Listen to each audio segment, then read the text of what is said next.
তিন ছেলের সব থেকে কম উপায় করা বড় ছেলের জন্য গরিব বাড়ির সুন্দরী শিক্ষিতা মেয়েটিকে বিনা পণে বিয়ে দিয়ে নিয়ে এলেন নির্মলা দেবী। বউ আনলেন বললে ভুল হবে, যেন ঘরের আর একজনের কাজের লোক আনলেন। ছোট মেয়েটাকে দিয়ে সংসারের সব রকম কাজই করাতে লাগলেন। ভোর থেকে উঠে সেই রাত পর্যন্ত তার ছুটি ছিল না। কিছু কাজ না থাকলে বউকে ডেকে শুধুই সিঁড়ি মোছাতেন। কোথায় দেওয়ালে কি দাগ লেগে আছে সেগুলো খুঁটিয়ে খুঁটিয়ে পরিষ্কার করাতেন। ছেলে ফিরলে বউকে ধারে কাছে ঘেঁষতে দিতেন না।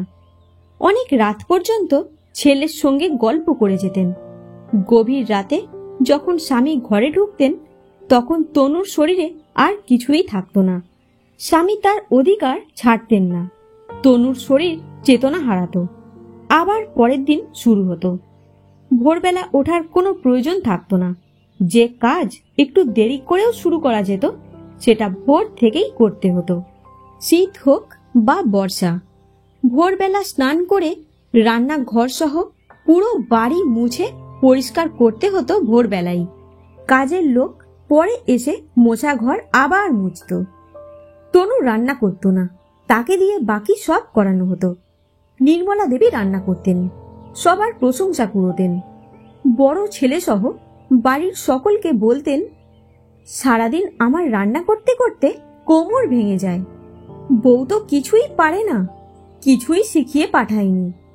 তনু যদি কখনো শাশুড়ির মুখের উপর কিছু বলে ফেলত তো বাড়ির সকলে মিলে তনুর শিক্ষা, তনুর বাবা মা সকলকে নিয়ে প্রশ্ন ছুঁড়ে দিত। যখন তখন তনু শুনত সে অলক্ষী, তার জন্যই বড় ছেলের উন্নতি নেই। তনু নিজের ঘরের জানলাটা ধরে নিঃশব্দে চোখের জল ফেলত। তনুর স্বামী কখনো তনুর কোনো কথা শোনার প্রয়োজন মনে করত না। মেয়েটার মনের কষ্ট বলার কোনো জায়গা ছিল না।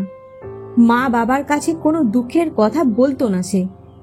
মা বাবা তো ভালো ঘর ভালো বর দেখেই বিয়ে দিয়েছে, এসব শুনেই বা তারা কি করবে? তাকে তো নিয়ে যাবে না সঙ্গে করে। কিছু বলার আগেই তো মা বুঝিয়ে দিয়েছে, স্বামীর ঘরই মেয়েদের নিজের ঘর, সেখানেই সহ্য করে থাকতে হয়। সব মেয়েকেই তো সহ্য করতে হয়। কত বড়লোক ঘরের মেয়েকে কত সহ্য করতে হয়। আর আমাদের তো কিছুই নেই। যে সয় সে রয়। আর যারা কিছু না নিয়ে শুধু তোকে নিয়ে গেছে তারা কিছু বললে একটু সহ্য করতে তো হবেই। তার উপর তোর ভাই বোনটাও আছে, ওদের কথাও ভাবিস। হ্যাঁ, তনু সবার কথা ভাবে। ভাইটা, বোনটা, বাবা মা সবার কথা খুব মনে পড়ে সব সময়। বাবা মায়ের কাছে বারবার যাব বললে বর বলে, বাপের বাড়িতে কি এমন আছে যে এত টান? কেউ আছে নাকি? ডাকছে? ওই জন্য রোজ রাতে ওরকম মরার মতো পড়ে থাকো? তনুর গাটা গুলিয়ে ওঠে, কানে হাত চাপা দেয়। যায় না বাপের বাড়ি। সারাদিন একই নিয়মে দিন কাটায়। বেরোবার রাস্তা পায় না। পাগুলো যেন কেটে দিয়েছে কেউ। অচেনা পথে বেরিয়ে পড়ার সাহস পায় না। নিজেকে শেষ করার চেষ্টা ব্যাহত হয় বারবার। না চেয়েও বেঁচে থাকতে হয়।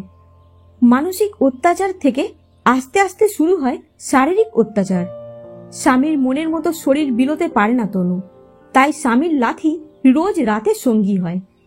নির্মলা দেবীর মেজ ছেলে ও ছোট ছেলে দুজনেই নিজেরা নিজেদের পছন্দ করা মেয়েকে বিয়ে করে। মেজ ছেলের বউ বড় লোকের মেয়ে। তনু তার কাজও করে।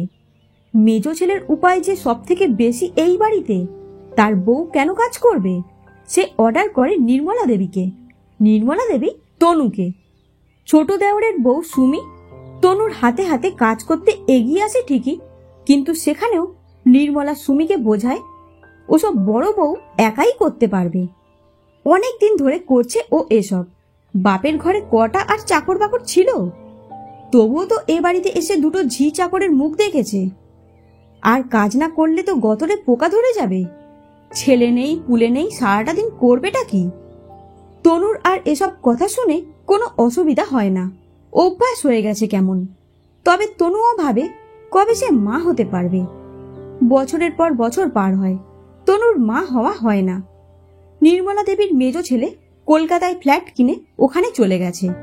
ছোট ছেলেও কাজের সূত্রে বউ বাচ্চাকে নিয়ে আছে ব্যাঙ্গালোরে।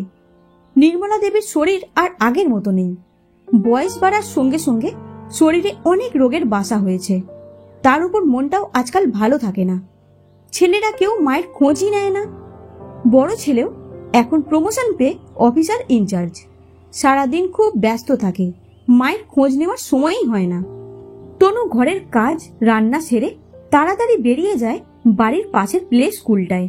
সেখানে অনেক বাচ্চারা আসে, তাদের সঙ্গে সে খেলে, হাসে, পড়ায়। আবার যারা সারাদিন ওখানে থাকে, ডে কেয়ারে ওদের ঘুম পাড়াতে গিয়ে তনু শান্তিতে একটু ঘুমিয়েও নেয়। জীবনে হেরে যেতে যেতে জেতার রাস্তাটা খুঁজে দিয়ে গিয়েছিল সুমি। সুমি নিজে তার বড় ভাসুরকে রাজি করিয়ে তনুর জন্য পাশের স্কুলটায় কথা বলে ব্যবস্থা করে। নির্মলা দেবী খুব চেষ্টা করেছিলেন যাতে তনুকে আটকে রাখা যায়, কিন্তু পারেননি। তনু তার শাশুড়ির কথা না শুনে এগিয়ে গিয়েছিল নিজের ভালো লাগার দিকে, ভালো থাকার দিকে। নির্মলা দেবী খুব রাগ করেই বলেছিলেন, ওসব ছোট লোকের কাজ, আয়ার কাজ। আমাদের বাড়ির বউ তুমি, কোনো কি মান সম্মান রাখবে না আমার? তনু সেদিন কোনো উত্তর দেয়নি, প্রয়োজন মনে করেনি। বর্তমানে নির্মলা দেবী ভীষণ অসুস্থ, শয্যাশায়ী, বিছানায় সবকিছু। তনু একা দেখাশুনো করছে তার শাশুড়ির। আর কোনো ছেলে বউ এখনো এসে পৌঁছতে পারেনি। ডাক্তার বলেই গেছেন, কিছু আর করার নেই। নির্মলা দেবীর সারা শরীরে ঘা ভরে গেছে। তনু শাশুড়ির সারা শরীরে পাউডার লাগায়, ওষুধ লাগায়, যত্ন করে ওষুধ খাওয়ায়। নির্মলা দেবীর চোখের কোণে বেয়ে জল পড়ে। হাত দুটো জোড়া করে জড়ানো গলায় বলেন, আমাকে পারলে ক্ষমা করো বৌমা, আমি তোমাকে অনেক কষ্ট দিয়েছি। আর কিছু বলা আর সম্ভব হয় না নির্মলা দেবীর। তার হৃদস্পন্দন থেমে যায়। তনু শাশুড়ির মৃত শরীরটা ধরে পাথরের মতো বসে থাকে। গলার কাছে কান্নাগুলো দলা পাকিয়ে আসে, বুকে চাপ লাগে, কাঁদতে পারে না।